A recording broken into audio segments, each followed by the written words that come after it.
Hello everyone, welcome back. It's time to wrap up my series on how the New York City Subway can be improved. I did 2 videos in the past about this topic, one talking about the A division, and in the other part I did some of the B division. So today, it's time to do the rest of the B division.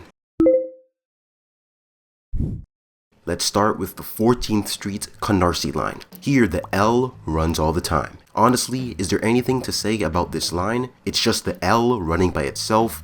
It has CBTC, allowing it to run great all the time. There isn't much to do as far as improving performance here. And no, they should not add a skip stop line. Anyway, since there's nothing about improving it, let's jump into possible extensions for this line. It's worth mentioning that the original Canarsie line originally went to Canarsie Pier, a couple of stops after Rockaway Parkway. But it's not possible to reactivate that because the trackways and everything were removed and demolished. In 1968's Program for Action, there was a plan to move the L line from its existing tracks on Van Sinderen Avenue to the underused Bay Ridge corridor. Once the line gets moved there, it can run to Nostrand Avenue near Brooklyn College. And I actually do like this plan. It doesn't hurt the existing L riders too much because the Bay Ridge corridor runs right next to the L line for about 1.5 miles. It's pretty much going to have the same stops. Also, it would have been extremely cheap since it uses existing infrastructure. Unfortunately, this did not happen, and now that we're in 2022, this definitely won't happen because of the governor's proposal for the Interborough Express. More on the IBX in a future video. But as far as westward extensions go, there were plans in the air to extend it to New Jersey. I prefer an extension from 8th Avenue because on the 14th Street line, you're always going to have to transfer to another train or a bus because the line just ends there and doesn't go anywhere useful. Next, the Jamaica Avenue / Broadway line. The J runs here all the time, M runs all times except late nights where it becomes a Myrtle Avenue shuttle, and Z weekday rush hours only. At the time of this recording, Z trains are suspended. Now we all know what I'm going to talk about. It's the express service. Skip stop sucks and we don't like it. For those who live under a rock, in the peak direction, J and Z trains skip all stops from Marcy Avenue to Myrtle Avenue. Then from blah blah blah street to 121st, the J and Z basically alternate stopping at some stations. For instance, during rush hours, the J stops at blah blah blah street and the Z skips it. But the next station to the east, which is Gates Avenue, the Z stops there and the J skips it. This is extremely inconsistent, confusing, and overall just awkward. Honestly, I would just make the Z skip all stops from Myrtle Avenue to Broadway Junction and let the J handle the locals there. Sadly, there's no express track from Broadway Junction to Jamaica Center, so in order to completely kill skip stop, an express track would definitely have to be constructed in that portion of the line. The reason why we have express service is to save time, and the Z does not do that. As far as the M line goes, it's just whatever. The M doesn't really have a huge role here. Honestly, the only issue is the Myrtle Avenue Viaduct. For those unaware, the viaduct is the same level as the other tracks on the Broadway line, so Middle Village bound M trains cut in front of all the other trains. Yes, all of them. In 2017, the MTA spent 7 months to demolish and reconstruct the viaduct. And I feel like this time and money could have been used to make a new viaduct that's different and maybe construct a new Myrtle Avenue station above the J and Z tracks, or maybe around it, underneath, whatever, but do this to eliminate the issue of M trains screwing things up. They literally took it down and built the same exact thing. Yes, the viaduct was in bad condition and it did need attention, but I feel like all that time and effort could have been used to kill 2 birds with 1 stone. Okay, now here's the Fulton Street line. The A stops here all the time, and the C all times except late nights. Now there isn't too many issues here. I could argue about trains running infrequently, but I mean, it isn't really that big of a deal. C trains run every 10 minutes on this line, which is pretty abysmal. The A runs more frequently, running every like 4 to 7 minutes, and you might even catch 2 A trains back to back. But that's only because the A has to handle 2 different terminals simultaneously. I mean, I think they should at least have an even distribution with express and locals. Now the million-dollar question is whether the C should be extended to Lefferts Boulevard or not.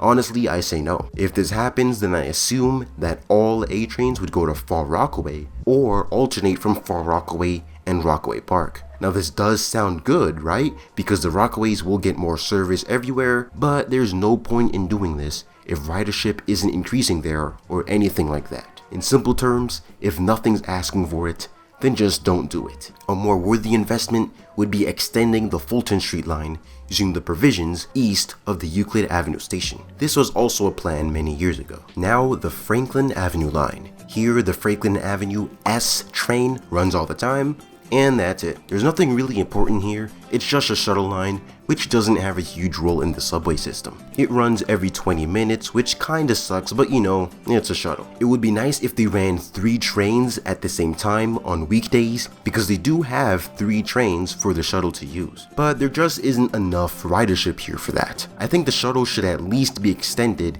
to Bedford and Nostrand Avenues with the G train. I've seen many people make their own proposals about that. There is an underused middle track at the station that the shuttle could occupy to terminate at. This would really be nice as it provides easier access to Queens via a transfer to the G line. However, this would be kind of tricky to pull off as the Franklin Avenue terminal on the shuttle is elevated and you would have to send the tracks back underground. At a glance, it doesn't seem to be possible. Theoretically, a portal that leads back underground would have to be constructed within the existing right-of-way. So in theory, the line north of the Park Place stop would have to be underground. So maybe the Franklin terminal would have to get demolished, and then a new Franklin Avenue station that's underground and underneath the C train station would be constructed, and then finally tracks would be connected to Bedford and Nostrand for that extension. Speaking of Bedford Nostrand, it's time for the Crosstown line. Here, the G train runs all the time. Now, there are many people that hate this line and think it's useless. I don't hate it, and I do find it pretty useful in some situations. Now, there is a huge debate on whether the line should get longer trains. Honestly, I don't think so. Ever since 2021, I have seen ridership here increase, but honestly, I don't think it's enough to make it worth having longer trains. I prefer the G to actually run more frequently than longer trains. The G runs every 7 to 9 minutes, and if it could run every 6 minutes or maybe 5 minutes, then that would be pretty great. Now of course, this might not happen because there's lots of crew shortages, and the G Line's depot, which is Jamaica Yard, just may not have enough equipment. So if this can't happen, then longer trains would probably be a better investment. A lot of people want the G to make rush hour trips to Forest Hills in Queens, or Avenue X or Kings Highway in Brooklyn, but honestly, there's just no point. This is just going to cause congestion. Now in my video talking about transfers in the subway system, I talked about how there's very few transfers to the G line, and maybe more transfers would just be enough to encourage more riders to take this line. But communications-based train control is coming to this line in the future, so there's that. I would talk about the Culver line as well, but honestly, I have nothing to say about it other than, you know, I just wish the Express ran more often. Finally, to wrap this all up, the 4th Avenue and Brighton line.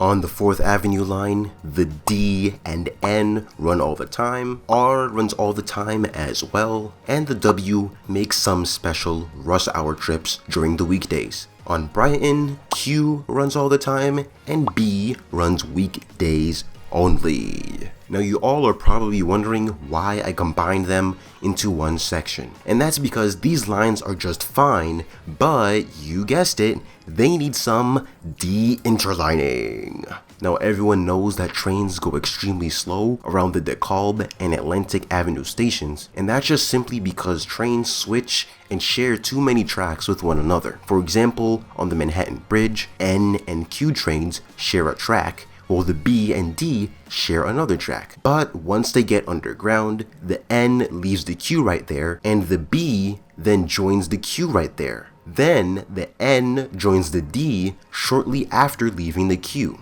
Trains simply move around too much here. An extremely easy start is to just split up the lines. I think the B and D should run on Brighton, while the N and Q should run on 4th Avenue. Basically, the D and Q would swap places, D via Brighton Local, and Q via 4th Avenue Express and West End. The reason why I chose it this way and not B and D on 4th Ave and N and Q on Brighton is because when the B train is gone, all other lines would not be affected as much. Also, the Q and B will still have access to their Coney Island yard, which they are assigned to. Doing this will prevent the amount of switching that trains have to do. Now, there are other things that can be done here, such as fixing the issue at 36th Street with trains merging on each other over there, or maybe the addition of peak direction express service on Sea Beach or West End. But sadly, this video is getting long, so we're just gonna have to stop right here. For more information on the deinterlining of these lines, you can check out Vash Ragan's blog post linked below.